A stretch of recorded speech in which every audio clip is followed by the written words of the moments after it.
Hello everyone, আমি কিন্তু সুন্দরবনের ইলিশ উৎসবে চলে গেছিলাম। আর আমি তোমাদের সাথে আজকে শেয়ার করব what I it in day 1 in Sundarban. প্রথমেই কিন্তু লঞ্চে উঠে লুচি, আলুর দম আর মিষ্টি দিয়ে দিয়েছে। আর তার একটু পরেই কিন্তু চলে আসলো আমুদি মাছ ভাজা। আর তার একটু পরে দিয়ে দিল কিন্তু দুপুরের লাঞ্চ, যেখানে ছিল ভাত, ডাল, ঝুরঝুরে আলু ভাজা আর একটা পুঁই শাকের চচ্চড়ি করেছিল মাছের মাথা দিয়ে, কিন্তু আমি সেটা কিন্তু নিইনি।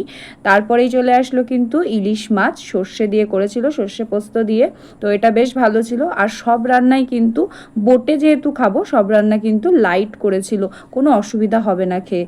এরপরই কিন্তু চলে আসলো বাগদা চিংড়ি, আর এই মাছটাও কিন্তু ভীষণ ফ্রেশ ছিল।